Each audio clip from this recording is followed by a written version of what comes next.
Hello and welcome to A Life of Creation. My name is Chad and I am the host of this channel. If you like what you've seen so far, please like and subscribe. Hit the notification button so that you know when new videos are released. Today we're talking to set designer and prop stylist Jason Jensen, and he is answering the 10 questions. So let's get into it.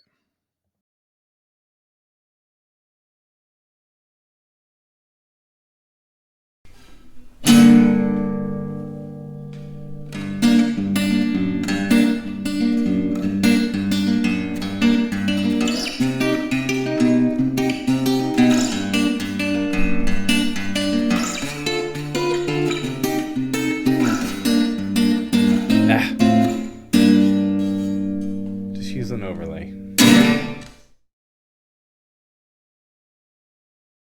Hi, I'm here with Jason Jensen, and he is answering the 10 questions. So let's get into it.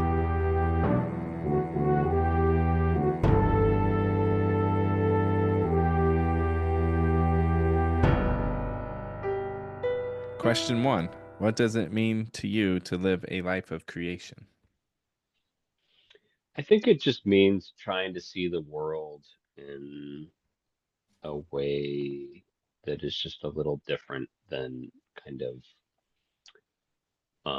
just walking through it. I think a life of creation is just trying to see things the way an artist sees things, which is maybe finding the beauty in little moments or, finding the perfect little respite from the day that gives you a little bit of joy.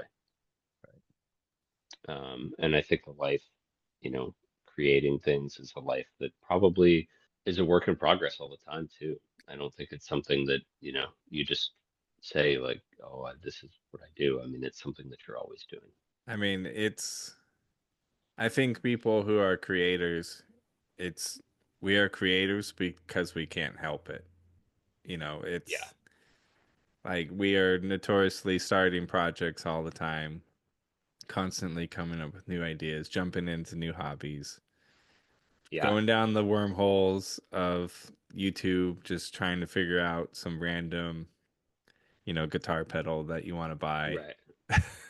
It's just, I think it's, Yeah, collecting things. I mean, I think, I get into these rabbit holes of just collecting things. And I yeah. think all artists are great collectors. And I think they're collectors of thoughts and ideas, but also collectors of things, right? And, Oh, yeah. I am a big and, collector. right. And I think it's that that's an impulse of kind of, the way that you're seeing the world a little bit, right? I hesitate to call myself an artist, but I do like to think that I have the artist's eye of seeing the world because that's been gifted to me by several creative people that I know. Right. Um, and I love collecting things.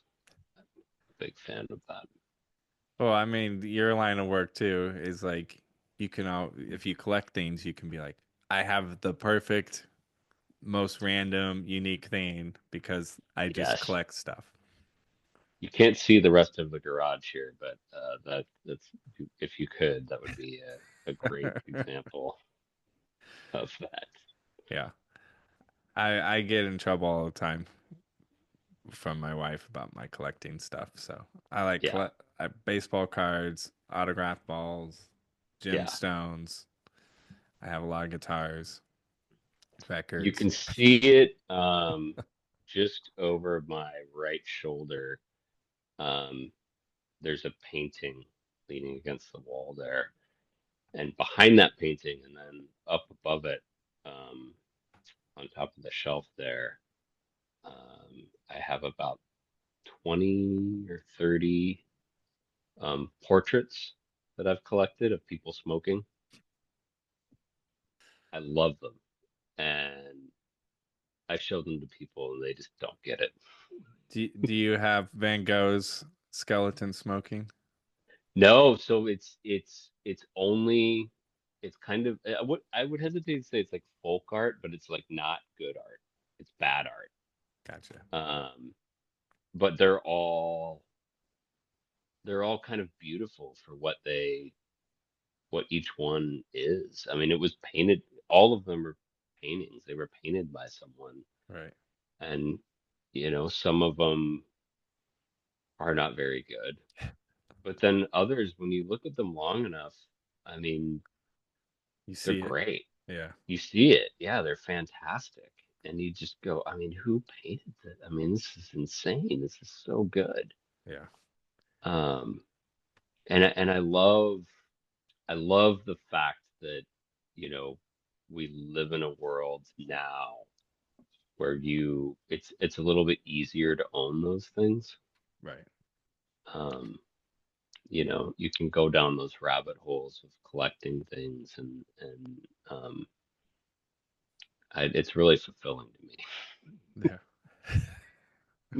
Well, I actually did a video about collecting, and I think it's a huge part of, or a component of living a life of creation because, you fall in love with these objects, you you learn about them, you research them, you start joining communities that are in love with these things. So you're building Right. these connections and friendships and then you're also learning how to preserve, how to maintain, how to display them. Yeah. And it's like and ultimately it's a piece of history, whether it's Yeah. valuable or not in the future. Like some people collect things because they think it's going to be valuable. Um, Most oftentimes it's not, but Right. there's always the hope that one day your little stuffed animal collection is going to be worth millions. You know, but if you just collect it because you love it, none of that matters. And that's how I um explain to people, because I have friends that ask me all the time about um buying art for their house, um and hanging art in their house. Because in another life I did, um I was an art installer. Um and I tell people all the time, you know, buy the things that you like, Hmm. because it doesn't, there's nothing more boring. Like if you were to ask, like, well, like, what about this piece in my house? And it's, well, there's nothing more boring than someone just buying a piece of art because they feel like they need to put a piece of art up. Whether you like a piece of art or not, when you go to someone's house, doesn't matter if it the art that is up is showing their personality. And some people would say, well, what if it's just really bad? And it says, well, does that really matter Right. actually if it's just a reflection of who that person Right. is? Or if I they mean, maybe love it's it. bad. Well, yeah, maybe it's bad to you, but you know, I mean, that bunny museum burned in the fire, Hmm. which is just, so sad because those people collected it all their life. And I didn't know what it was. And I looked at pictures of it, and everything in there was not very good art, but it was beloved by people because it was so personal to the people that created it, right? And Right. that's what made it interesting, and that's what made it good. Right. Um, and so if you're going to collect things, and whether it's art or whether it's baseball cards or whether it's vintage basketballs, I mean, who knows? But if it's a reflection of who you are as a person, then that's all that matters, Right. you know? And ultimately, if you enjoy it and brings you some joy, Right. Yeah. I mean, but there's also the flip side of, being fiscally responsible and not spending all your money on things you can't afford. You know, Yes. but I I think mean, most collectors, are being somewhat responsible. But, but yeah. I mean, I think there's definitely a part of that where with the advantage of credit cards, it's very easy to slide into the rabbit hole of just, oh, I'll just buy oh, look, another one of that thing's available. I'll buy that. And right, that's not exactly the best thing. Um, no, but being responsible, I mean, it's like, you have a lifetime to be a collector, right?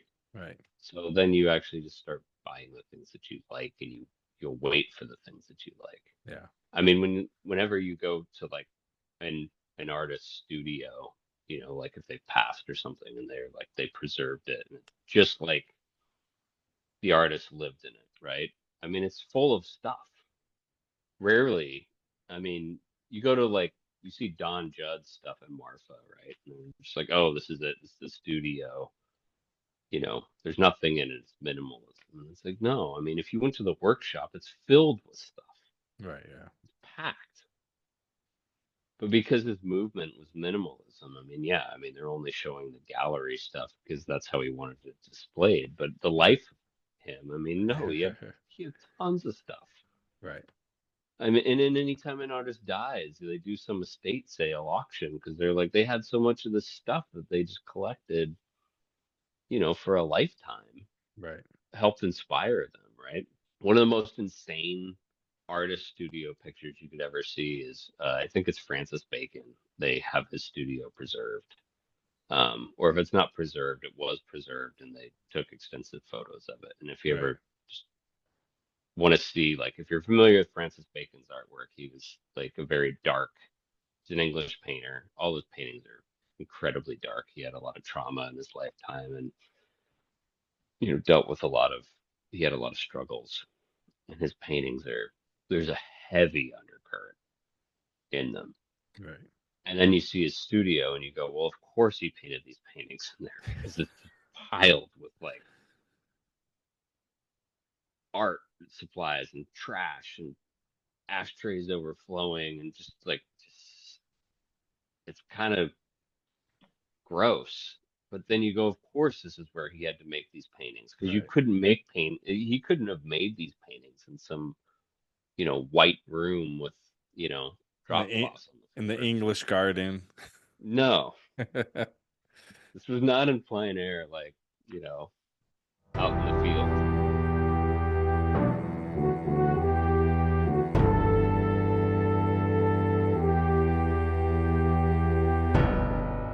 Question two.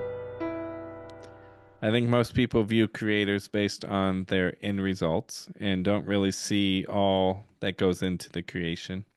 Based on what you do, what are some things that are crucial to your creation that most people never see? I think for me in particular, um, it's like very important to stay organized, which I think to a lot of people would kind of seem like the opposite of what would be required to kind of make something in a Right. very creative way. Um, just because I said so much of what you do is based on instinct, which is true.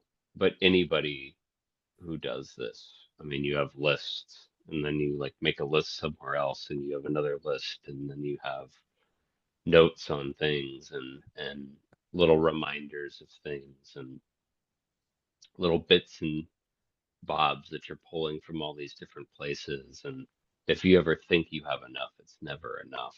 So there's a whole process, I think, of organizing, and it's not necessarily organizing your thoughts, but organizing your notes and your things that helps you kind of see how things are going to look because most of the time you can see it Right. in the sense of, you're working on this abstract thing of what a set is going to look like or what an image is going to look like, and it's this very abstract thing.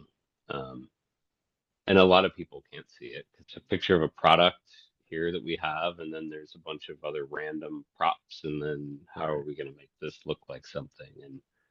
And so I think a big part is, you know being organized, but then through that process of organizing and editing is distilling down what it will look like.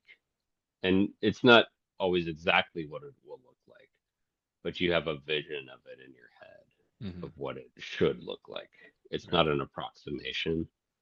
Um, but all that preparation helps you create that vision of it. Right. And for me personally, you know, when I shop, whether it's at a store or at a prop house. Um, I'll walk the entire thing, even if there's nothing in certain areas that applies to what I'm doing, Right. because that's where you kind of may find some inspiration or may get an idea of something or may remember something that you've forgotten. Right. Um, and if you're doing that, then that really helps kind of hone down the idea of what it's supposed to look like. Right. Do you feel like at this point in your career, you can already kind of see the final thing in your head for the most part? Like for me, Yeah, I can, if I know the the image inspiration, I can maybe visualize how I want to light it, and I can write it down and stuff, and it when I do it, it's kind of how I imagined it would be. yeah. I mean, I think 50% of the time it comes out the way I imagined it would be, but 100% of the time I am imagining it Right. before it happens. Right. Um, I think I say 50% of the time just because so often there's unforeseeable things that come up, Yeah. Yeah. whether it's a client note that you didn't know about or, a lighting thing or something with a talent or whatever. Right. Um, but I think in those rare instances where I can't see it, that's actually where I'm very nervous Yeah. Yeah. because that makes me uncomfortable because Yeah. yeah, usually at this point I can see it. Or I Right. can see a version of Right. it. And that whatever that version is that something that I know, okay, well, if we're getting to that, then you know, we're we're getting to what Right. is being asked for. Yeah. Um, but that takes a long time. I mean, not a long time, but it takes doing it a lot to be able to do that, and that goes along with the instinct thing. Right. Um, And like you had touched on earlier is the repetition of things too. yes, If you do yeah, the same thing over and over, you have a pretty good idea what it's going to look like.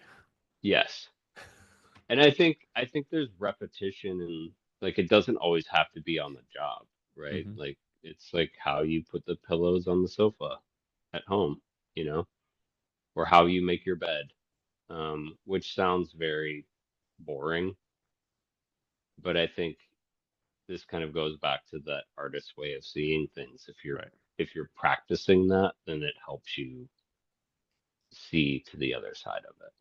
Right. And well, in your line of work too, is you've seen like the mundane things in life. You're looking at it as an artist and seeing how it is set up in a normal, real life way so that you can then replicate it on a set to make it look like that was a natural action of someone putting that pillow in that certain way because that's how people do it. Right. I'm actually trying to see it the way an artist would see it. Right.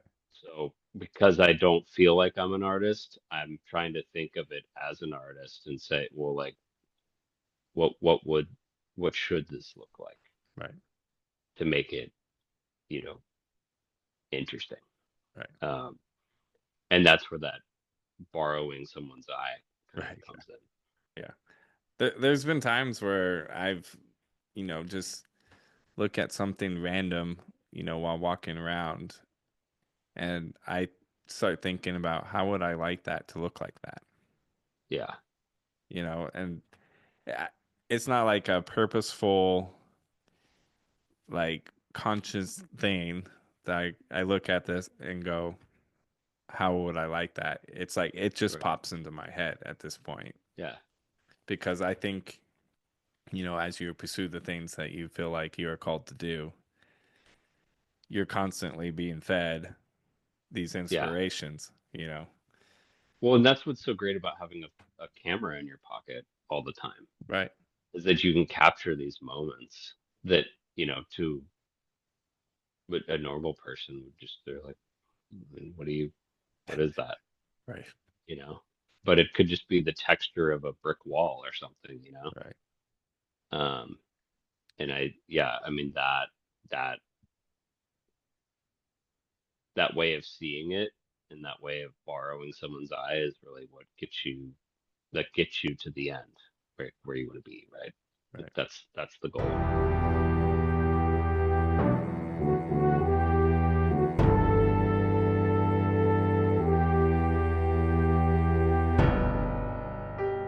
Question 3. Do you believe you need to be passionate about what you create? No, but I think you have to be like just in terms of me, I think you have to be able to find something um fulfilling in what you do. I think you can have a passion outside of it that fulfills your creativity. If doing something creative is your job. Right. Um, and I think that's what a lot of people do if being a creative person is your job. But you still have to find a moment in every day that scratches that itch to do it in the way that fulfills you personally. I think, you know, I relate it to like, a rock musician or something. Like I imagine that if they've played some song 5,000 times, like they don't probably feel. But if they play just a little bit of a lick, just a little differently, then like, oh, okay, then that's all you needed, right? Right. And I think that that's really what at least that's what I am trying to do. Right. Each thing kind of have your own little unique moment in it. Yeah. Well, I met this carpenter once and she was a amazing carpenter and she'd learned her trade building boats, which is one of the hardest in carpentry. It's one of the hardest parts of carpentry. I mean, I think it's really probably furniture making or cabinet making is, second behind boats, or maybe right. they're tied for first, but it's Right. pretty hard. And she was building sets, and she told me like some days she just, yeah, it's a little boring, but you just have to find some little thing and say, well, I'm just gonna build this just a little bit better than I did. And if you can do that, then you're getting it done. You've touched on it a couple of times about having some, creative outlet outside of what you do. So what do you do for your creative outlet outside of work? Like I do music. That's or Right. gardening. That's kind of, my Yeah. creative things. Yeah. So I think, I mean, gardening is definitely a big part that has become a big part of my life. Um, a vegetable garden, but also um, plants. There's a really meditative part of taking care of plants that I really have come to enjoy. Yeah. Um, they're very much like people in that they have their own kind of personalities. Yeah. And when you go to water them, you kind of check in on each one and kind of see how they're doing. And it's like a person. Each one Right. is just a little bit different. I really like collaging. I haven't done it in a while, but I have a pretty extensive back catalog of collages that maybe someday that'll be something I display. A lot of the books that I have are books that I have just for collaging, pulling pictures out of. Right. Um, I really like that kind of DIY Raymond Pettibon to like Adbusters kind of world of art. Um, I really like how accessible it is. Right. Um, and I really like the fact that it doesn't require me to invest so much time. My friends that are painters say, it's just so hard because if you have other stuff going on, just getting to the studio, Right. getting back in there, getting set up. By the time you get set up to start painting, it's an hour. Yeah. and then you've only got a couple hours and then you got to go, you know? And I love how like with collage, you can really just step into it and step back out of it really easily. Right. Um, I would love to learn to paint. It's probably something that I will end up doing at some point, um, just because I'm kind of fascinated by it, Right. um, especially people that are really good at it. I mean, it's kind of stunning Yeah. when you go see Picasso and you see how he was an amazing figurative painter. I mean, he could paint figuratively with the best of them, Right. and then threw it all away to do his work that he's famous for. I really enjoy that, and I really enjoy seeing art and experiencing art. I like going to galleries. I like going to shows. I like talking with artists, seeing what they're up to. So that's another huge creative outlet. I ran a gallery with a couple of guys in another life also. So that would be another dream at some point, maybe to run a gallery again.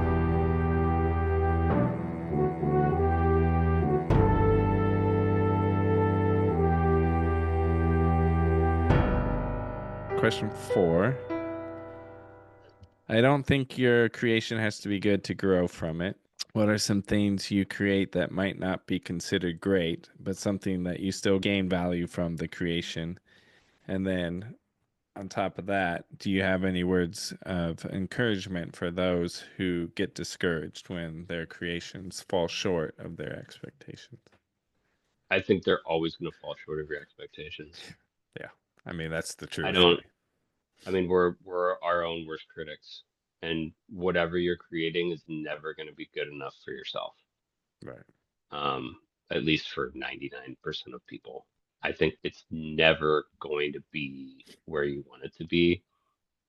And I think the trick to pushing through that is understanding that it's never going to be what you want it to be. It's never going to be as good as you think it should be. But if you keep pushing forward, you can break through that and get it to a place where that you didn't think it could be. Right. And I think that all great artists and creative people, that's really one of their best skills. They have those same doubts and those same insecurities and those same fears.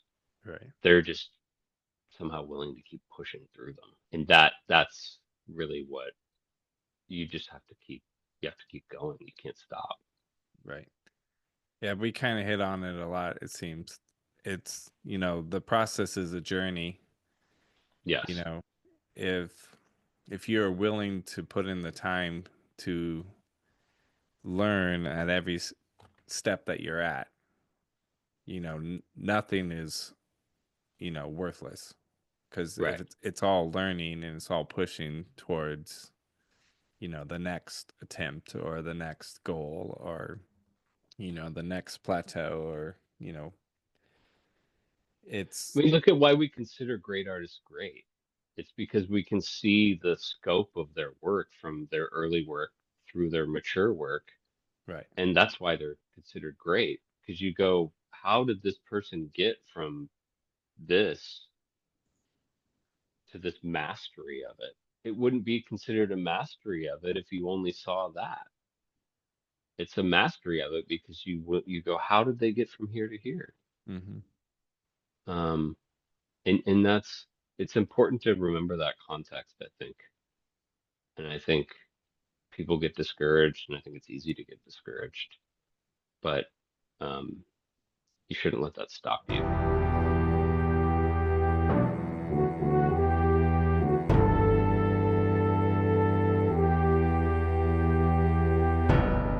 Question 5. Not all creators would consider themselves artistic. Do you believe you have to be artistic to be a creator? No, I don't consider myself to be an artist or artistic. Um, I do create things, but I know people at my job that are incredibly talented, much more than me. And I know artists that are, much more talented than I am. But I don't think that changes the fact that you can still be a creative person. um, and not have those same levels of ability because it's also depending on what you do, right? Right. And depending on the purpose for it, if you're talking about something that you're making for yourself, then what does it matter, Right. you know, whether you consider it artistic or not, or someone else considers it artistic, like if it's for yourself, Right. you know? And then if you're making things for other people, well, what's the motivation for that? Is the motivation for it that it's supposed to be artistic, or Right. is the motivation for it that it's something that's commercial? Right. And if that's the case, then, well, I mean, is that even artistic to begin with? If you are making it for someone else, it's probably not going to be. Most people probably wouldn't consider artistic because you're creating someone else's vision for them, Right. essentially. I was thinking it'd also be interesting to talk to, the people that you would consider artistic and see their answer because they may be like, oh no, I'm not artistic. There's so many Right. more people more artistic. You go to the old masters want to paint religious paintings all the time. I would imagine some of them were like, yeah, I'd really like to paint, like maybe just the trees outside, but this guy keeps paying me to paint pictures of, Right. Yeah. the church Right. for, you know, so that's what I got to do. Yeah, Right. or the Sistine Chapel. Like, I mean, it's incredible. Given the opportunity, would he have painted something else? I mean, I don't know. I think whatever the motivation is, that doesn't take away from the fact that, you know, something is artistic or not. And I think too, you could also, yeah, your career may not be considered artistic, but you could do artistic things at night or on the weekends and get that fix if you're striving to be an artist. Yes. There's always like the running joke of we talk about accountants or something, stuff Yeah. that just doesn't resonate with my brain at all very hard, Right. you know.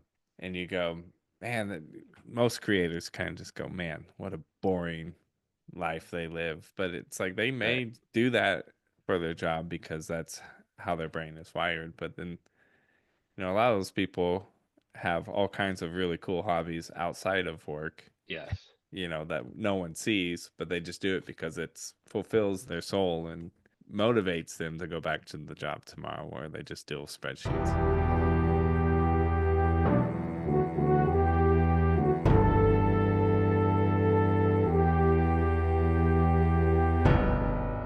Question 6. Is there an experience or a time in your life where you realized you were a creator? I don't think I can point to one particular experience. I think it was probably just a compilation of experiences. And I think it was probably having a couple moments where something that I did or made, someone said, "Oh, that was okay," you know, like, "Oh, you did a good job on that." And then it was, "Oh, okay, maybe I could do this." And so I can't say like a specific one experience or a specific moment, but I think that combination of things kind of led me down the path. Yeah, I usually say the first time a band's like gave me like $40 Yeah, to help pay for the film, I was like, all right, yeah, apparently I made it. I got paid. yeah. I did not personally have like an exact experience like that, but it was a combination of those that Right. went, okay, Yeah. maybe this is the path. Right. Yeah, I think once you start getting those positive reinforcements or you see the doors opening to head a certain way, that's kind of like, all right, can kind of follow it from there. Yeah, I think seeing an opportunity and just taking it, I think is part of that, I think a Right. lot of people maybe don't always take the opportunities for various reasons. And I think that's part of it too, is being open to it.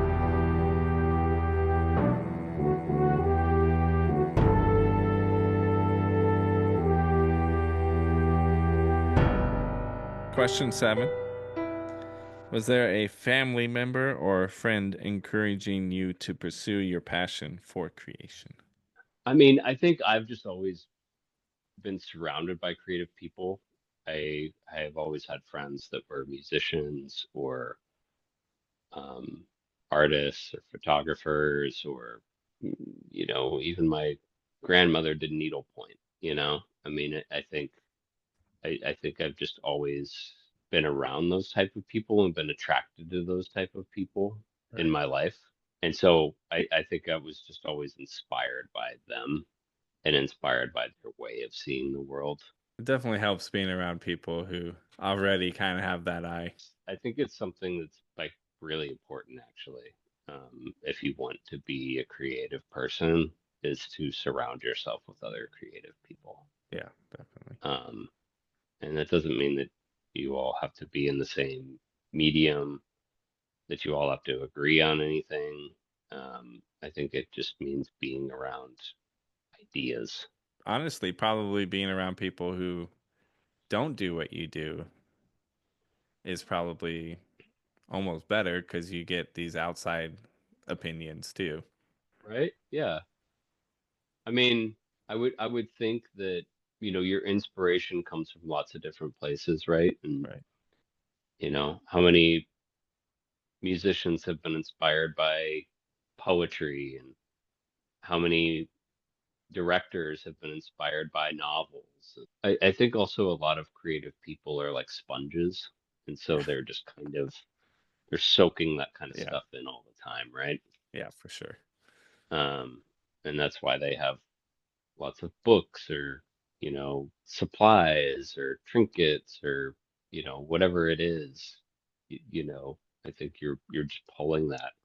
I remember I went to this Basquiat show and they were talking about how Basquiat would have like the radio on and the TV on and like a book open while he was painting. Right. And he would just be bouncing off of all of it. And knowing that, then when you see his paintings, you kind of see where his brain was at. And his brain is just taking in all of this information in this sensory overload kind of way. And Right. then it's all kind of channeling through him out onto the. And I think, that's kind of like a pretty aggressive way of talking about it, but there is a smaller version of that that I think, is important.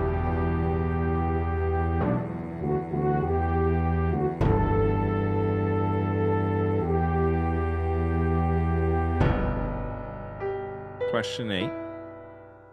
Where do you find inspiration? And do you have a creative process that you follow once inspiration hits?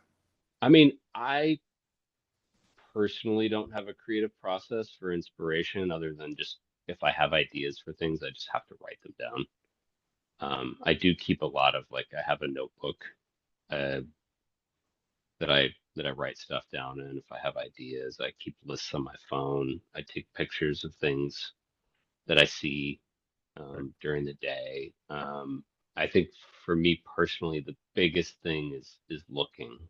It's always looking, looking at everything. And, if it's not looking at something in the real world, it's looking at things online. It's going through different, art and design magazines or websites and seeing what is the latest stuff that people are making or looking at new architecture, Right. um, or watching a new film. A big part of what I do is kind of consuming a lot of that stuff Right. because that stuff feeds into what you do, right? Um, and you kind of have to do that to stay relevant also. Um, you know, if you're going to stay current with what's happening with things in the world, you kind of have to be participating in it a little bit. Because if you're not, then you're just going to be, you know, doing something that's really dated and people aren't going to really relate to it. I know when ever at Milk Studios, you're over there pouring over all the photo books they have around Oh their yeah. lobby.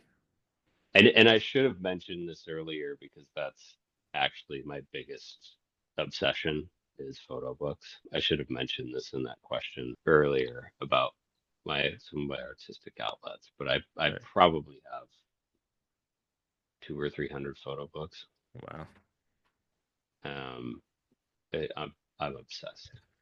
Um, but I'm always looking through that stuff. I Right. love photo books and I love them just because I like photography and this is my job, but I love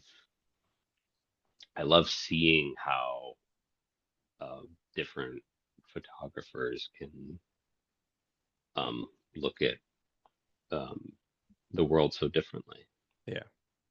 Um, all my favorite photographers are women, actually. I think they have such a better eye than men. They really do. I mean, like if you look at the way like Mary Ellen Mark or Diane Arbus, like I mean, a lot of Mary Ellen Mark stuff is more it's kind of photojournalistic, but I mean, a lot of Arbus's stuff is kind of journalistic in some ways, but their gaze is a lot softer than a man's. Right. Um, Well, you there's know, probably that nurturing quality in a woman that a man just doesn't portray quite as well. So maybe some yeah, chicks are more trusting too. yeah. I mean, I also feel like there is like the sense of like I need to put my mark on it. You could look at 10 photos by famous photographers and you could, I mean, unless they were just something super obscure, but Hmm. if they were all photos that you hadn't really seen before, but you could probably deduce who they are or get it pretty close based on the images. Uh, Um, and because their gaze is so strong. And some of that, of course, is stylistic also, but I'm talking removing like the technical components of it and like, the way it looks. It's very heavy-handed sometimes, right. and that's why I think someone like Mary Ellen Mark, her softness is just so much more pleasurable to look at to me. She's hands down like she's my favorite. I love her. She's amazing.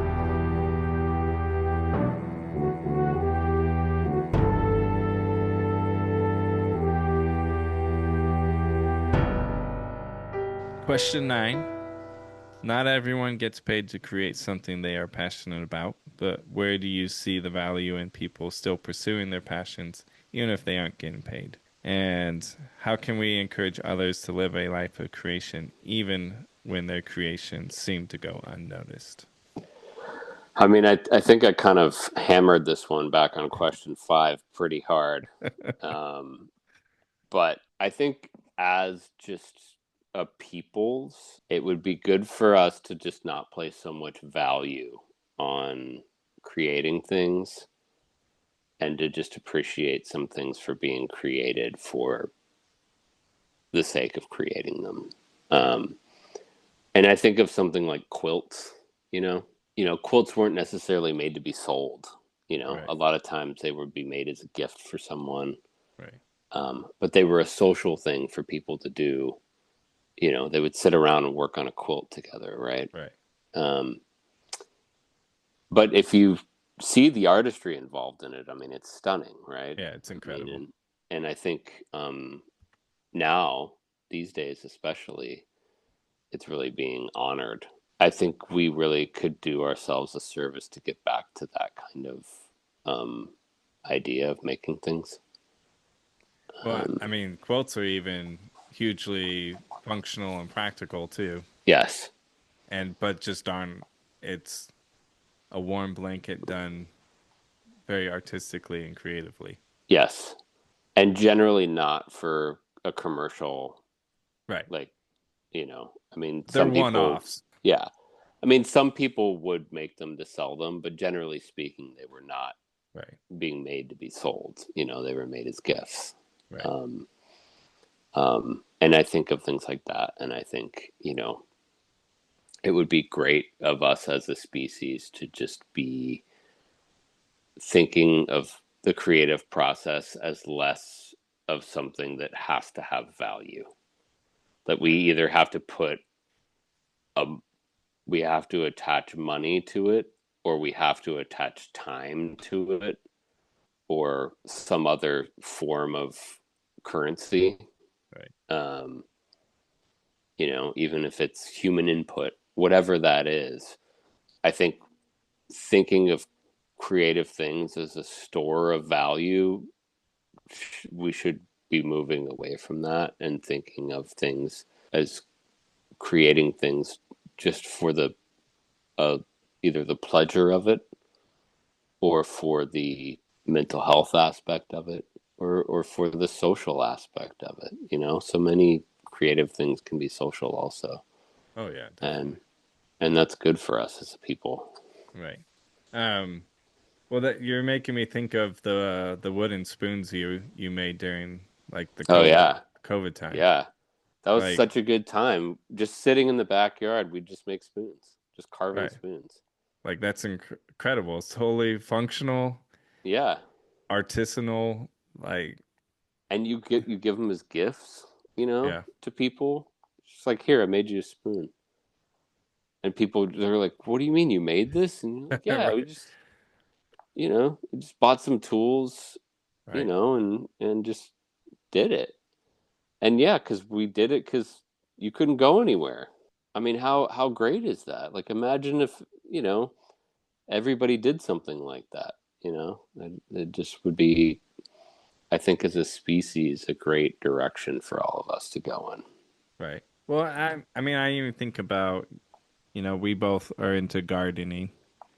Um, and we have fruit trees, citrus trees, and we've connected with other neighbors who produce other fruits that we don't have. So we all love to garden. So it's like, well, you grow this, I grow that. Let's trade a Yeah, little bit. You yeah, know, we'll put stuff out in the front sometimes if we don't need it, or yeah, whatever. I think a lot of history there was a lot of stuff like that, where it's just you were gifted in this area, so you made these things. We are gifted here, so we made right, these things, and then we just traded the barter system and all that kind of stuff. right, I feel like I've seen a little bit of that mindset coming back a little bit yeah, more these days than my childhood, at least. Where I think people are seeing the value of making things that are higher quality, long yes, lasting, and then being able to trade those or sell them or use them for other things too. and let's be honest. I think maybe to cure some of what is ailing us right now would be a little more of that spirit of not looking at our neighbors as different than us, or believing in something that we don't believe in, or we like these neighbors but we don't like these neighbors, or any of those kinds of ideas. Maybe if we could just say, you can create and I can create, and if we can share that with each other, then we can see each other for who we really are, which is just human beings at the end of Right. the day, you know and understand that the differences that we perceive in each other are actually differences that have been perpetuated by other people that would prefer us infighting with each other, rather than pointing out some of the bigger flaws that we are experiencing. It took the pandemic for, me and my wife to actually reach out to our neighbors Right. because society now is so independent Yeah.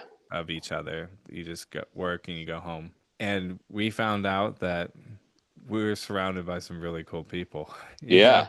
And it's like, we kind of, I joke with my neighbor too, and it's just like, and it took us like 2 years to even say hi to each other, Yeah. because we just, everyone's just so quiet and you don't want to disturb anyone. Yeah. And I'm like, my neighbor is awesome. Yeah. And my wife is connected with some really good neighbors and has developed great friendships with them. And it took the pandemic where everyone was scared and Right. fearful and felt alone. My wife made little gift baskets and dropped them off at our all of our neighbors' Yeah. doors because she just felt like she needed to do something. And like just that act of neighbor Yeah. neighborly kindness has opened all the doors to our neighbors, and we now know them all. And that was a creative act that your Oh yeah, wife did, totally. and like that wasn't that didn't have any value attached to it. It didn't have any like there was no motive to it. It was just something that gave her pleasure, and then Mhm. by giving herself pleasure, it gave other people pleasure to just open these doors to beautiful relationships. Yeah, I mean, what an amazing act that is yeah, to have that happen. I mean, that's kind of incredible. I mean, how many people would never do something like that and then would never know their neighbors? me. Right. Sure. But I mean, most of us really, Right. but I mean, that creative act that your wife did, I mean, changed the Changed course. everything. Yeah, Yeah. changed everything. And like my neighbor has helped me with songs. Yeah. He's we have cigars together. It's just we've connected in a lot of ways, and I know it my brother is very close with his neighbors, and he got a very lucrative job offer, and it was one of those kind of life-changing job opportunities. right, Um, and he turned it down because he was going to have to live in a place that was, I mean, it was a fine neighborhood. It wasn't a bad neighborhood or anything, but it wasn't a great neighborhood right, just for neighbors. I mean, the houses were nice, right. but it wasn't Just dead. Yeah, walkable. Yeah, it wasn't walkable. It didn't have a lot of life to it. Um, it didn't have a real community the way that his neighborhood that he lives in now does.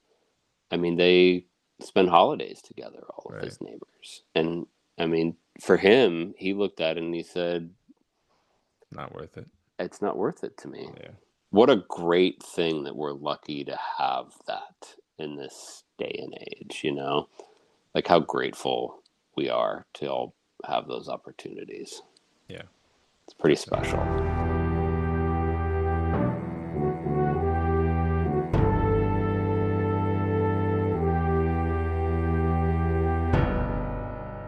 Question 10. All right. Last one. I got to go to bed. Right. Yeah, it's we've been talking. Yeah. Um, how would you like to see yourself grow as a creator? I think I would just like to keep learning. There's people that I can keep learning from, and there's things I can keep learning. And, I don't know what the future of this career is, and I don't know what my future holds.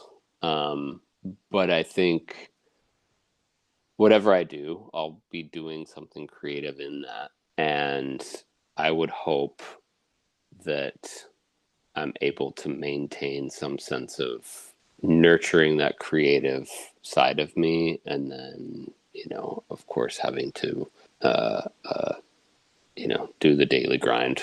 Um, Right. but I really would just want to keep learning. I mean, there's so many more things to learn. There's so much more, and um, as much as we kind of bemoan social media and the internet, YouTube University has taught me so many things. Right. I renovated 3 houses watching YouTube videos. I just got a new book of furniture that I'm really excited to read. And it's like postmodern contemporary designer furniture that I just Right. can't wait to look at because it's just bunch of insane, impractical things that like Right. you're like, no one's sitting in that. But it's amazing because a Right. human being made it, you Right. know. And so I just want to keep learning and keep exploring, and I would love at some point to be able to somehow work some of my artist friends' work into what I do. Right. I've never had that opportunity present itself, but whenever it does, I will certainly be ready to help as many people as I can Yeah. with that. Because I think it, I do have the opportunity to kind of give people a little more visibility.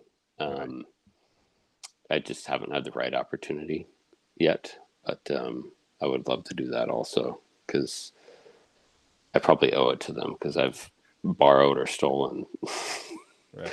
some piece of their art or artistic process at some point. Right. As creators, having that opportunity to give your fellow creators an opportunity to get paid or, have a spotlight or, be able to pursue their creations.